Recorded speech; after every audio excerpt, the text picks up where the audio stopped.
Nossa arena de combate não é o campo físico. Olhe para mim. Uma arena serve para quê? Já viu aqueles lutadores de boxe, de artes marciais? Eles não têm um local específico de lutar, não é isso? Eles têm uma arena para lutar, um campo físico para lutar. Só que existe também um outro campo físico, porque o físico é lutador com lutador, é pessoas com pessoas, não é isso? O apóstolo Paulo esclarece que nossa batalha não é física, mas espiritual. Não lutamos contra carne e sangue, ou seja, contra seres humanos, mas contra forças espiritual do mal. Você vê que eu bato na tecla, parece ser uma coisa repetitiva. A melhor didática para se aprender é a repetição. Por exemplo, vocês têm dificuldade de memorizar um versículo. E aí você está lendo a Bíblia, daqui a pouco tem um versículo que lhe chama a atenção. Aí você para, aquele versículo é Deus falando com você. Aí você tenta memorizar. Mas eu vou ler 10 vezes e não consigo. Leia mais 10. Leia mais 10. De tanto repetir, você já aprendeu o versículo. Esse versículo, ele vai servir para você mais cedo ou mais tarde. Porque esse versículo, eles são armas. Arma para a gente lutar no mundo espiritual. Quando em Oséias capítulo 4, 6 diz, olha o que Deus falou para o profeta Oséias. Oséias, diga ao meu povo que ele foi destruído porque lhe faltou conhecimento da palavra. Então, quando o crente não tem o conhecimento da palavra, ele não sabe usar essa arma. E aqui é a única arma que nós podemos usar nas nossas batalhas espirituais. Exemplo, Mateus capítulo 4, a Bíblia diz que Jesus, no deserto, 40 dias e 40 noites com fome, jejuando, não foi isso? Quem que chegou lá? Satanás. Olha que o diabo chega para Jesus e diz, se tu és filho de Deus, faça com que essa pedra se transforme em quê? E Jesus diz, está escrito. Ele vai e diz, Senhor, o diabo também usou a Bíblia. Ele foi para um lugar bem, um espinhadeiro assim, mostrou para Jesus. Jesus, está escrito, pule de cabeça para baixo e não morrerás. Aí Jesus falou, está escrito, não tentarás o Senhor. Observe que está tendo uma batalha de palavras. Jesus não pegou uma pedra, um cacete, um facão para enfrentar os demônios. Não adianta, não tem arma nuclear, não tem metralhadora, não tem nada que destrua. Não tem arma física para destruir um demônio. Ele é um ser espiritual, não é isso? Então, quando nós começamos a entender a palavra, absorver e botar em prática, aí você entende muito bem que na hora que você está passando uma luta, você vai o quê? Senhor, está escrito, 1000 cairão ao teu lado, 10.000 à tua direita, mas tu não serás atingido.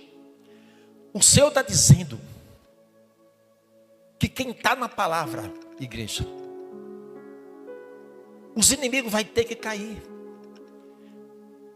É promessa, Senhor, me sustenta nessa batalha. Eu não tenho força, mas eu creio que o Senhor vai me dar força, porque está escrito na palavra. Essa palavra que sai da sua boca não é simplesmente a sua palavra, é a palavra de Deus através da sua boca. E a Bíblia diz que Deus vela vela pela sua palavra. A palavra de Deus não cai no chão, a nossa cai. Então, quando a gente usa a palavra, na hora dos momentos difíceis, Satanás não tem como suportar. Porque ele entendeu que a sua luta é com ele, mas ele quer que a gente lute com as pessoas. Desde que nós nos entendemos como ser humano, a gente vê o ser humano brigando o tempo todo com o outro. É assim ou não é? É marido brigando com mulher, mulher com marido, e tem que mudar, você tem que mudar, e muda para lá, muda para cá. São mães querendo transformar o filho, mudar o filho. Vai mudar?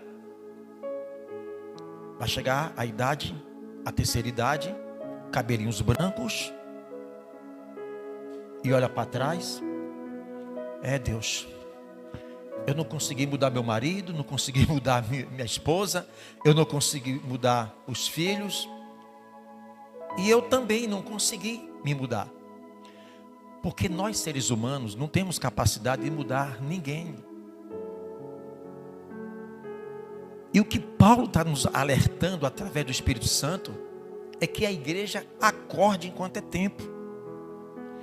Nós passamos uma boa parte da nossa vida lutando no campo físico. Você não presta, vou te matar, você vai ver, e pá, é guerra física.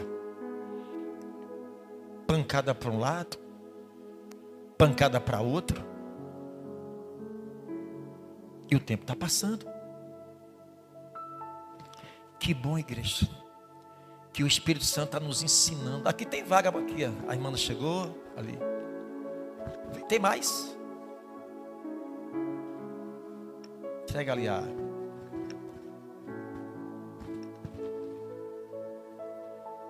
Ok. Aqui tem vaga aqui. Fica à vontade. Aqui, Ana. Fica aqui, Ana. Vai pertinho.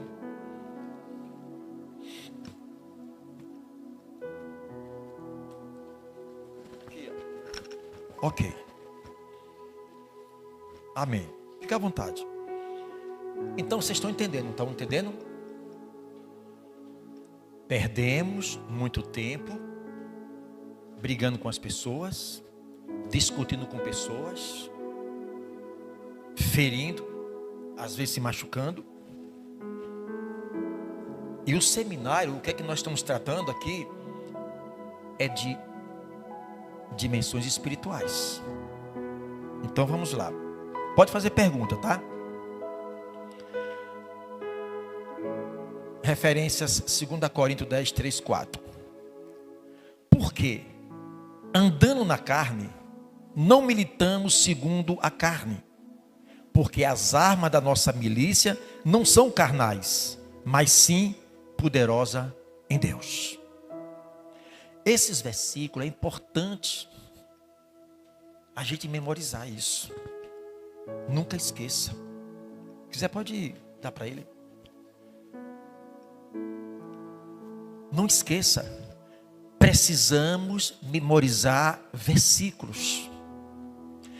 Por quê?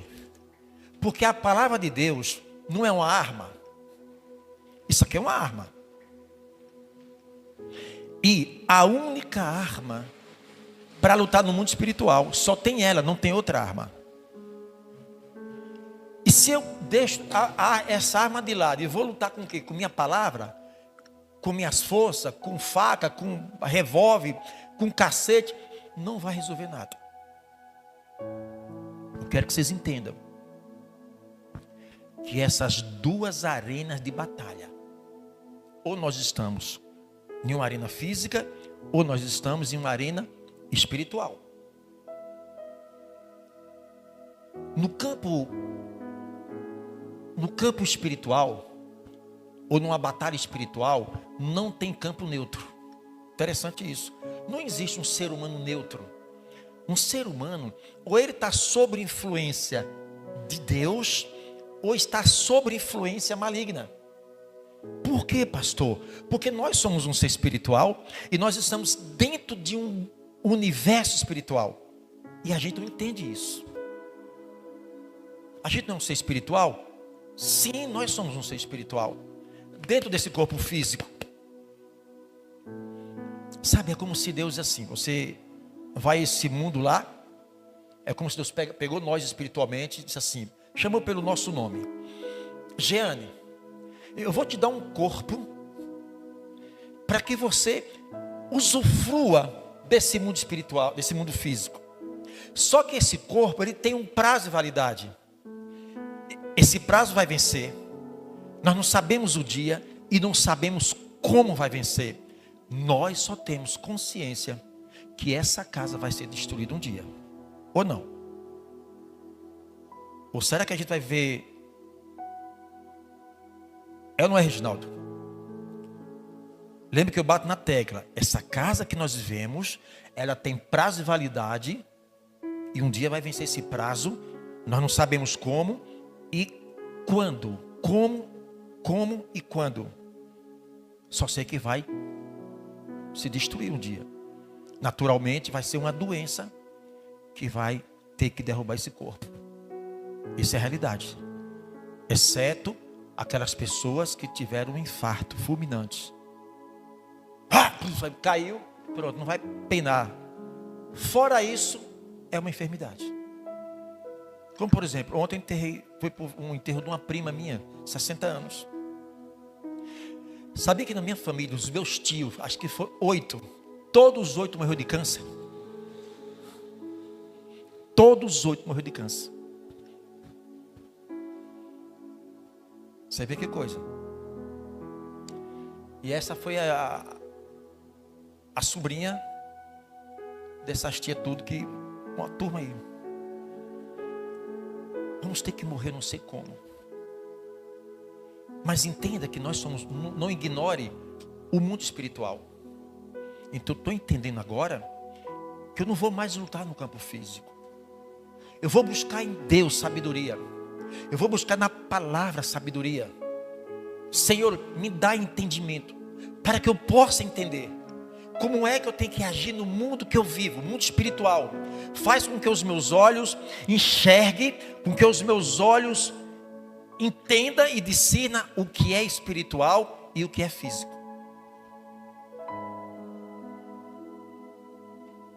Para que você tenha uma ideia, uma certa vez o rei da Síria estava lutando com o povo de Israel. E havia um homem chamado Eliseu.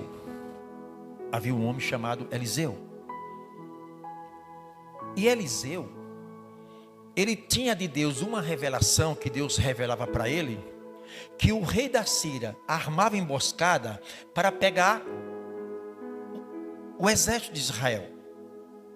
E aí Eliseu ia e falava para o rei. O rei ele ia em uma direção, quando ele era avisado, ele tomava outra direção. Então o inimigo que armava a emboscada não conseguia. O rei da Síria ficou muito furioso e disse: quem dentre os nossos está levando informação para lá? Aí o soldado disse: mestre, lá em Samaria há um profeta que Deus revela a ele até o que você está falando no seu quarto. Então ele fica enfurecido. Ele pega o exército dele, manda ir lá em Samaria para pegar Eliseu. Só que Eliseu estava numa cidade chamada Dotã, a 15 quilômetros de Samaria. A Bíblia diz que Eliseu, eles estavam dormindo lá por volta da madrugada. Geazi, o servo de Eliseu, ele sai, abre a porta. Quando ele abre a porta, ele vê toda aquela cidade cercada por exércitos assírios. Naturalmente, imagine você acordar com a Polícia Federal na sua casa. É natural que vai ficar com medo, não é isso?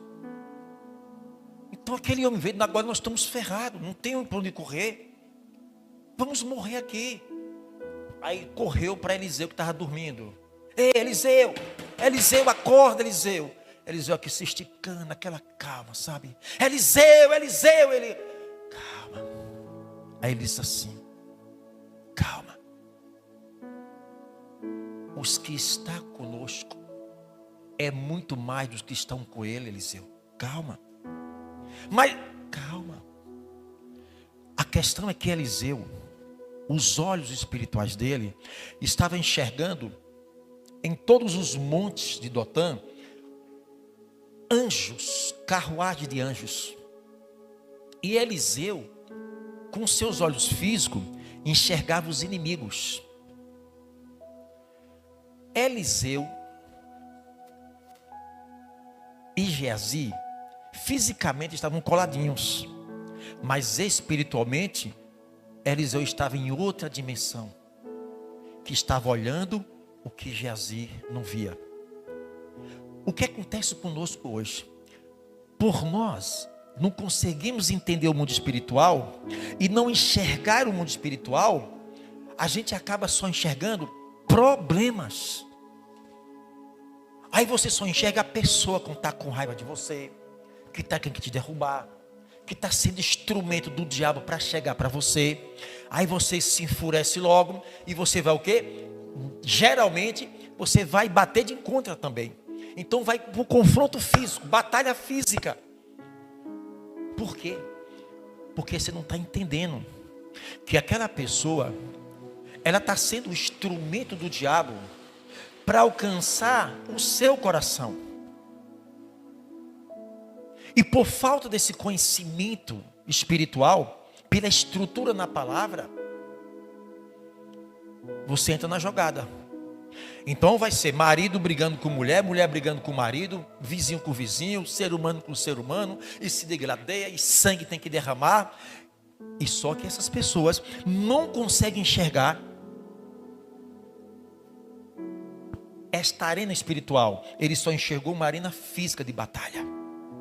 É onde Satanás, ele quer nos ver lá com ódio, com raiva, mágoa, porque eu estou assim por causa de você, você um dia me feriu, aqui está aqui dentro. Não tem pessoas que falam assim, ó, você está pensando que eu estou esquecido, é? Está aqui dentro. Já viu a pessoa falar assim? Às vezes umas discussões, né? Daqui a pouco a pessoa é ferida, né? Aí vai lá no baú lá atrás e diz assim, você está pensando que eu estou esquecido? Está aqui dentro, é? Agora imagina uma pessoa que nutre o ódio, a mágoa, a ferida e protege, sabe? E não quer que ninguém toque lá, porque ele protege logo. O egocentrismo está aqui, bate com orgulho. Mas exatamente o que Satanás faz é ferir o nosso coração. O coração não é esse músculo do tamanho de um pulso que fica pulsando nosso peito. É a nossa vida espiritual. Ele quer pegar nós, ele quer destruir a gente, ele tem ódio da gente. Então ele faz com que, como ele é um ser espiritual, como é que ele vai agir no mundo físico? Ele quer uma mente para pensar, ele quer um corpo para se movimentar, ele quer um corpo para interagir no mundo físico. E ele sabe muito bem quando ele entra, que ele tem o domínio da mente. Essa semana eu visitei 2 pessoas no hospício. Uma biomédica, psicóloga, estava amarrada no São José. E uma outra num hospital universitário. Também uma autoridade. Não importa que seja médico, advogado, não importa. É um ser humano, é um corpo. É um ser espiritual. Então quando a gente lê em Efésios 6,12, é para que vocês entendam. É que está escrito, nossa luta não é contra a carne, não é contra o sangue. Paulo, ele está cheio do Espírito Santo e ele observa na igreja, naquela congregação que ele estava, uma briga entre irmãos. Ele disse, para com isso aí. A tua luta não é irmão contra irmão, ser humano com ser humano, para isso aí. A nossa luta é contra principado, potestade, dominadores. É onde vocês vão entender agora por que esses principados e potestades, quem são esses? Isso aqui não é essas entidades ralé não, que manifesta por aí não. Isso aqui é uma hierarquia satânica. Essa palavra hierarquia, ela é uma palavra que vem do militarismo. O militarismo usa uma hierarquia. Por exemplo, soldado, cabo, sargento, não é isso? Vai até, dependendo a corporação, né? Almirante de guerra, ou general. É uma patente. E cada patente dessa, ela tem autoridade sobre o que está abaixo dela. Por isso que chama hoster. As hostes satânicas. São demônios, entidades que não manifestam em pessoas. O corpo humano não tem como suportar uma potestade. O corpo humano não tem como suportar os dominadores. São entidades malignas que agem em escala maiores. Por exemplo, Daniel, que é capítulo 10. Veja aí, acho que 10, 13 ou 10, 12. Daniel. O que aconteceu com Daniel? Daniel 10. Olha aqui.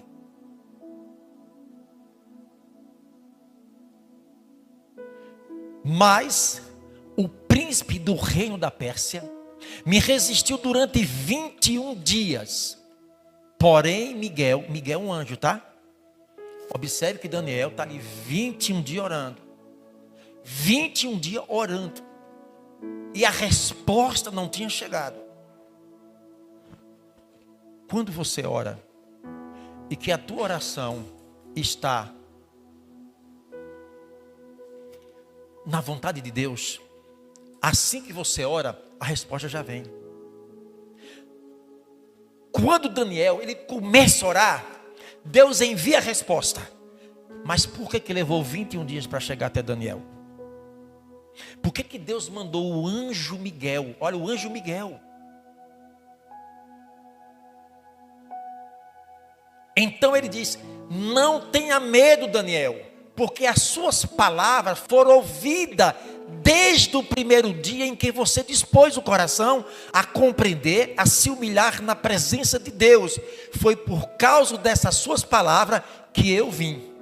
Mas veja o 10, que tem o Miguel, falando o anjo Miguel. Miguel, eis que é, não, é lá mesmo. 13. Olha lá. Porém Miguel, um dos príncipes mais importantes, veio me ajudar. Daniel, calma. Eis que virá um anjo mais forte do que eu e lutará com o príncipe da Pérsia. Quer dizer, a resposta veio no primeiro dia, mas veio chegar em Daniel 21 dias depois. Porque na região celeste havia principados que impedia que a bênção de Deus chegasse até ele. Por isso que a Bíblia diz: perseverai em oração. Não desista. Aquilo que Deus prometeu, Ele vai cumprir. Mas depende de uma paciência nossa, de uma perseverança nossa. Porque o tempo não é nosso, o tempo é de Deus. Então não fique apressado. Deus, em nome de Jesus, eu creio que eu vou conseguir. E não desista. Eu não vou desistir. Eu vou conseguir. Eu não sou fracassado. Eu não sou derrotado. Eu sou teu servo. Eu sou um cidadão do Senhor. Você é uma cidadã de Deus. Eu não desisto. Eu até estava pregando ontem aqui sobre Moisés. Vocês lembram muito bem. O povo de Israel, 400 anos sofrendo no Egito. Depois da morte de José, o povo procurou outro caminho, outras culturas, outros deuses, e Deus o entregou durante 400 anos, para que ele sofresse no Egito, massacrado por Faraó, pesados trabalhos, construindo tijolo, telha, fazendo os castelos. Uma geração que era para ser cabeça, era cauda, por causa do pecado. Aí vocês lembram que Deus envia Moisés, porque Deus ouviu o clamor, ouviu o grito daquele povo, e Deus veio para acudir aquele povo. Enviou quem? Moisés. Vocês lembram quando Moisés nasceu, naquela época, saiu um decreto. Quando as mulheres hebreias chegar para ter filho, a ordem do rei, se é homem, torce o pescoço e mate. Se é mulher, deixa. Por quê? Porque o povo hebreu estava multiplicando naquela terra. E eles temiam que formasse um exército e destruísse eles. Homem mate, mulher deixa, que vai produzir mais. Essa geração do Egito. Mas por uma providência de Deus, quando a parteira, antes da parteira chegar, ela já teve um menino. E ela escondeu por 3 meses Moisés. O que foi que ela fez? Ela fez ali um barcozinho, não foi, em Betumor. Coloca Moisés de rio abaixo, não é isso? E Miriam diz que ficou olhando. Mais abaixo estava a filha do rei e as suas donzelas, as moças que criava lá no palácio. E aí a filha do rei pega Moisés, e Moisés está ali 40 anos dentro do palácio, sendo treinado para rei, porque filho de rei é rei, não é isso? Só que Moisés está com 40 anos, e Moisés vai ver a sua descendência, os hebreus, e ele tudo escravizado, um soldado egípcio batendo um hebreu lá. Moisés perdeu o controle, agiu pelo impulso, foi lá e matou um soldado egípcio. Quando o rei soube, o rei botou todo o seu exército para pegar Moisés. E diz a Bíblia que Moisés correu para uma cidade chamada Midian. E quando ele chega em Midian, lá tinha um poço. Que as filhas de Jetro, eram 7 filhas, ia buscar água no poço para dar aos animais. E logo ali, alguns pastores daquela região expulsaram aquela mulher para não pegar água e dar aos animais de Jetro. E Moisés foi lá e defendeu essas mulheres. As mulheres correm e falam para Jetro: pai, um homem lá nos livrou e pegou água e botou para o nosso gado lá. Então traz esse homem aqui. Aí Jetro pegou a sua filha, que foi Zípora, e deu para Moisés. Moisés está lá pastando, né, as ovelhas, porque ele já ficou empregado de Jetro, do seu sogro. E ele olha para o monte, que é o Monte Horebe, é o Monte Sinai. Ele vê fogo no monte, em uma sarça, e a sarça não pegava fogo. A sarça era uma plantação, naquela época que dava no deserto, que com aquele sol escaldante, é o tipo um capinzinho ali, ficava seco, às vezes pegava fogo. E Moisés sabia que era natural a sarça pegar fogo. Mas por que agora ele vê um fogo, a sarça não se queima, e no meio do fogo um anjo do Senhor? Você sabe qual é o mistério aí? É que Deus colocou uma isca ali para atrair Moisés. O fogo, ele viu, ok. Mas um fogo naquele capim seco que não pega, aquilo chamou a atenção. E diz a Bíblia que ele foi olhar esse mistério. Por que aquele capim seco não pega fogo? Porque aquele capim Deus fez com que eles fossem resistentes ao fogo. É por isso que Deus quer que nós sejamos resistentes. Resistentes. Resistir. E é Deus que nos dá força, através da oração, através da palavra, através da nossa crença. Por isso que nós temos que ser pau para toda obra. Nós temos sentimentos, sofremos, passamos dificuldade, porque nós sabemos que a Bíblia diz que o mundo jaz no maligno. E no mundo tereis aflição. Quem é que não tem aflição? Mas quando você tem Deus no seu coração, que você crê, você está apanhando, pá, mas você não desiste. Você é igual omelete, quanto mais bate que cresce. Quanto mais Satanás tenta te afugentar ali, você cai para os pés do Senhor. Porque você tem um direcionamento da palavra. Você não vai olhar para trás, você não vai desabafar, você não vai entrar em depressão. Pelo contrário, aquilo instiga você para buscar mais Deus e te fortalecer. É assim que nós temos vitória. Você lembra uma vez que você chegou aqui, quase meio-dia, entre a vida e a morte? O desespero aí. O que é que estava por trás? Satanás ali tentando. Mas era sem força. Que bom que ela correu para a igreja. Que ela chegou quase morrendo aqui. Quando vai ver, foi um monte de capeta que estava no corpo dela aí. Um monte de demônio tormentando ela. Ela chegava, estava assistindo as lives, manifestava, assistindo. Mas graças a Deus, manifestou muito aqui. Hoje, graças a Deus, está outra Camila, né? Outra Camila. E está aprendendo. Ela ia muito para briga. O negócio dela era briga. Não era com falar com a família lá. Mas ela começou a aprender isso. Não, eu não vou lutar mais com as... Não, para aí. A minha luta é no joelho agora. A minha luta é no joelho aqui agora.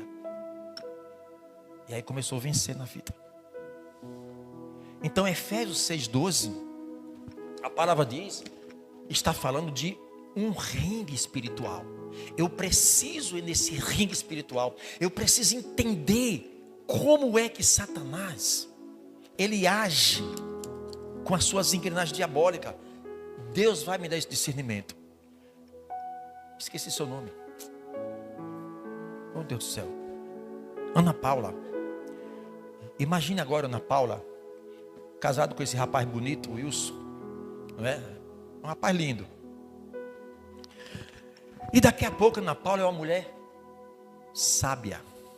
Porque a Bíblia diz assim: mulher sábia edifica a sua casa. E a tola o quê? Derruba. Essa sabedoria, ela busca dentro da palavra de Deus. O Espírito Santo vai abrindo a mente dela. Vai colocando dentro dela uma força que não é dela, é a força de Deus. Até para resistir muita instigação, digamos. É um cabra que fica instigando a esposa. Estou dando um exemplo, viu?